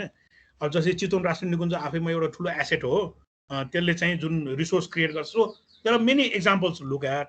तर हाम्रो मेरो आफ्नो यो जुन सेसनको चाहिँ मेन पर्पस चाहिँ के छ भने क्लासरुममा सिक्ने जुन सिप जुन टेक्निक्स जुन ब्याकग्राउन्ड त्यो सबैलाई लिएर घर जाँदाखेरि हैन बाटोको दुवैतिर हैन र समाजमा भनौँ बजारमा जाँदाखेरि हेर्ने के जस्तै हस्पिटल हेर्नु सबै हेर्नु and if you are smart enough you will notice there are problems त्यहाँ चाहिँ प्रब्लमहरू छन् भन्ने चाहिँ देखिन्छ सो त्यो प्रब्लम चाहिँ मैले आज यस्तो खालको अब्जर्भ गरेँ हैन त्यसको समाधान चाहिँ यो हुन सक्छ कि भन्ने प्रश्नबाट चाहिँ सुरु हुन्छ यसको समाधान के हुन सक्छ भनेर सो आज ई सेवा चलाउँछौँ भने त्यो ई सेवा त हिजो थिएन हैन विश्वास ढकालले त्यही प्रश्न हो नि कि मान्छेहरूलाई पैसा बोक्नु झन्झट छ भने त्यसलाई कसरी सजिलो पार्न सकिन्छ भनेर नै ई सेवा सुरु भयो नि हैन सो त्यो प्रश्न गर्ने र त्यो प्रश्न चाहिँ टुङ्गाउनु सक्यो भने then you say I think I have an idea मसँग चाहिँ एउटा आइडिया छ किनभने मैले समस्या हेरेँ समस्या यो रहेछ त्यसको समाधान चाहिँ यो हुन सक्छ भन्यो भने देन योर जर्नी बिगिन्स अनि त्यो प्रोसेसमा चाहिँ आजकल स्टार्टअपहरू सपोर्ट गर्ने संस्थाहरू थुप्रै छन् जस्तै अहिले पनि एफएनसीसीआईलाई नेपाल सरकारले पैसा दिएर मेन एफएनसीसीआईको कामै के त भन्दाखेरि स्टार्टअपहरूलाई सपोर्ट गर्ने सो एकपल्ट एफएनसीसीआईको वेबसाइटमा गएर हाम्रो रञ्जित आचार्य चाहिँ सर्च गर्नु उहाँले चाहिँ त्यो स्टार्टअपको सेक्सन सुरु गर्नुभएको छ र मेन हाम्रो त्यो एफएनसीसीआईमा एउटा टिमै छ र त्यो मार्फत त्यहाँ चाहिँ नेटवर्क जोइन गर्ने अनि त्यो नेटवर्क मार्फत चाहिँ आफ्नो आइडियालाई बिस्तारै बिजनेसको रूपमा चाहिँ डिजाइन गर्दै लग्ने सो यस्तो खालको प्रोसेसमा लाग्यो भने I am sure you will come up with a very viable social enterprise okay प्रज्वलले ह्यान्ड रेज गर्नुभएको छ लगभग हामी अब प्रोग्रामको एन्डतिर छौँ प्रज्वलको क्वेसन लिएपछि चाहिँ हामी यसलाई एन्डतिर जान्छौँ प्रज्वल तपाईँ अनम्युट गरेर बोल्न सक्नुहुन्छ नमस्कार सर म चाहिँ विवेक 15 प्रज्वल कतिवटा अहिले हजुरको कुराहरू सुन्दाखेरि चाहिँ आफूलाई निकै नै भाग्यमान ठानेको छु सर अनि यो अहिलेको छेडमा आएर चाहिँ मलाई चाहिँ कस्तो लाग्यो भन्दाखेरि चाहिँ हजुरको यो सबै कुराहरू चाहिँ एकदम प्रेरणादायक लाग्यो कि एउटा सामाजिक उद्यमशीलताको लागि चाहिँ एकदम प्रेरणादायक लाग्यो अनि मेरो प्रश्न चाहिँ एकदम रमाइलो छ सर हैन अनि सुरुमा चाहिँ मलाई चाहिँ अघि उज्जवल सरले भन्नुभएको थियो हजुरको एउटा बुक पनि लाइब्रेरीमा छ भनेर हैन अनि त्यसपछि चाहिँ त्यो बुकको नाम चाहिँ टेक द लिड भन्ने रहेछ क्या सर हो त्यो नाम राख्नु पछाडिको मुख्य उद्देश्य चाहिँ के होला सर एकदम जान्न चाहेको छु यो प्रश्नको उत्तर चाहिँ सर एकदम राम्रो प्रश्न हैन यो अघि सरले जुन भन्नुभयो नि एकदमै निराश नेपालीहरू एकदमै निराश भइरहेको बेलामा लेखेको र म चाहिँ भाग्यमानी भनौँ हैन कुनै दिन म कुम्भमा हुन्छु हैन कुनै दिन गोर्खामा हुन्छु कुनै दिन विराटनगरमा मुख्यमन्त्रीसँग हुन्छु कुनै अब सो मेरो लाइफ अलिकति फरक छ अनि जहाँ पनि म के देख्छु भने नि हैन कसैले गरिदिए हुन्थ्यो हैन कोही अगाडि आयो भने म चाहिँ पछि लाग्न चाहिँ तयार छु भन्ने चाहिँ धेरै सुन्ने कि कसैले हैन त्यो जोखिम भनौँ न अघि मैले भने नि ओलम्पिक्समा दौडिँदाखेरि जो अगाडि छ हैन जोखिम त उसलाई मात्र छ नि अरूलाई त खालि पिछाउने मात्रै हो नि सो त्यो पिछाउने मानिस चाहिँ जति पनि हुने सो हामी अङ्ग्रेजीमा भन्ने हो भने लिडर र चियर लिडर भन्छ क्या चियर लिडर भनेको ताली बजाउने हैन पछाडि ताली बजाउने जति पनि पाउने अनि त्यो लिड गर्ने मान्छे चाहिँ नपाउने तर कसैले लिड गर्यो भने फेरि जो पनि पछाडि लाग्न चाहिँ जो पनि तयार हैन सो एउटा महसुस के हुँदो रहेछ भने नेपाली सोसाइटीमा पछि लाग्ने मान्छे जति पनि पाइने तर लिड गर्ने मान्छे चाहिँ कम पाइने किनभने अगाडि बढ्नु भनेको कसैको पछि जाने त ठाउँ छैन रिस्क पनि उसलाई बढी हुन्छ हैन भोलि ऊ फेल भयो भने सबैको भनौँ न एउटा जोक गर्ने पनि पात्र उही हुन्छ हैन र परिवारको प्रेसर पनि हुन्छ मैले त पहिल्यै नगर भने हो भन्ने हुन्छ जस्तै मैले लिउँ न जस्तै म इन्जिनियरिङ पढेँ अमेरिकाको पनि सबभन्दा ठुलो विश्वविद्यालय हैन 1 नम्बरको युनिभर्सिटी अफ पेन्सिल्भेनियामा पढेको अनि मेरो आमाले सोध्यो क्या तिमी विश्व ब्याङ्कमा काम नगरिकन किन विरोध गर्छौ विश्व ब्याङ्कको प्रोजेक्टको भन्थ्यो क्या त्यति बेला हैन अब यो त गाह्रो छ त्यहाँ जागिर खाएको भए आनन्दसँग बस्न पाइन्थ्यो हैन तर आज पनि विश्व ब्याङ्ककै म काम गर्दैछु तर के को लागि नेपाललाई विश्व ब्याङ्कले दिने 5 वर्षको सहयोगलाई कसरी परिमार्जन गर्ने हैन र कति पैसा भन्दाखेरि 3.26 अर्ब डलरको कुरा हैन सो त्यो काम गर्नु राम्रो कि विश्व ब्याङ्कमा कर्मचारी हुनु राम्रो अब यो व्यक्तिले सोच्ने हो नि हैन सो यस्तै खालको उदाहरणहरू धेरै हुन्छन् तर मुख्य कुरा के भने हाम्रो समाजमा एउटा च्यालेन्ज चाहिँ ताली बजाउने धेरै तर ताली खाने चाहिँ कम सो सबैजनाले एउटा आफ्नो एस्पिरेसन के बनाउनु, म ताली बजाउनु होइन कि म ताली खाने चाहिँ ठाउँमा पुग्छु भन्यो भने अनि टेक द लिड भन्ने त्यो टाइटल चाहिँ ठ्याक्कै बुझिहाल्छ। Okay, thank you. सबैजना क्वेसन सोध्नेहरूलाई एकदमै इन्ट्रेस्टिङ क्वेसन, राम्रो क्वेसन्सहरू, एउटा थट प्रोभोकिङ क्वेसन्सहरू गर्नुभएको थियो। अबको क्रममा चाहिँ म सबैजनालाई थ्याङ्क यू भन्दै हाम्रो अनुष्कालाई अबको सेसन ह्यान्ड ओभर गर्छु। Anushka, please take the session forward. Thank you sir. म अनुष्का पौडेल, BBA फर्स्ट सेममा अटेन्डेड र आज भने हामी हाम्रो प्रोग्रामको अन्तिम फेजमा आइ नै सकेका छौँ र त्योभन्दा अगाडि म आज हाम्रो प्रोग्रामको गेस्टले जुन आज जति सिद्धान्तका कुराहरू गर्नुभयो म केही समअप गर्न चाहन्छु। पहिलो रहेको छ हाम्रो बडी ल्याङ्ग्वेज, कम्युनिकेसन स्किल्स अनि हाम्रो जुन बियोन्ड द क्लासरुमको जुन कुराहरू छ, सोसाइटीमा भइरहेको जुन रियल प्रब्लम छ हामीले त्यसलाई निहाल्न सक्नुपर्छ भन्ने कुरा र सँगसँगै सरले इक्जाम्पल पनि दिनुभयो अपाङ्गताको समस्यालाई हामीले डिजेबल पर्सनलाई लिएर कसरी चाहिँ हामीले रोजगारीतर्फ लाग्ने, कसरी चाहिँ हामीले सोसियलको प्रब्लम्स, सोसियल जुन च्यालेन्ज छ त्यसलाई हामीले कसरी सल्भ गर्न सकिन्छ र साथसाथै यदि हामीले बिजनेस सँगसँगै यदि हामीले सोसियल च्यालेन्जेसलाई पनि लिङ्क गर्न सक्ने हो भने चाहिँ त्यसले चाहिँ हाम्रो बिजनेसमा धेरै नै भ्यालु बढाउँछ भन्ने कुरा र क्राइसिस हुन्छ। क्राइसिस हुनु भनेकै परिवर्तन आउनु हो, परिवेश सधैँ एउटै हुँदैन र हामीले त्यही क्राइसिसलाई नै यदि हामीले अपर्च्युनिटीको रूपमा लिएर हामी यदि अड्याप्ट हुँदै जाने हो भने हामी चाहिँ कोभिड आओस् या अरू कुनै केही चिज आओस् हामी चाहिँ पछाडि परेर बस्नु पर्दैन। So thank you so much Anil sir, फेरि पनि हामीलाई यति धेरै इन्सपिरेसनल वर्ड्सहरू दिनुभयो, हामीलाई यति धेरै मोटिभेटेड गराउनु भयो। Thank you for honoring us with your presence. We really appreciate that.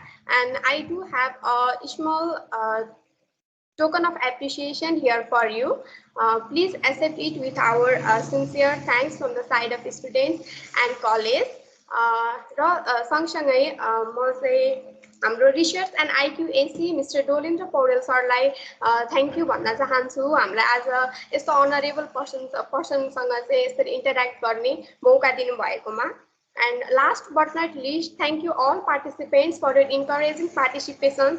आफ्नो क्वेसनहरू राखिदिनु भयो र अब हामी हाम्रो कार्यक्रमको चाहिँ अर्को कार्यक्रमको बारेमा हजुरहरूलाई छिट्टै नै जानकारी गराउने नै छौँ। So stay tuned. Thank you all, have a good day. Thank you so much, Anil sir. Bye-bye. Thank you. Thank you.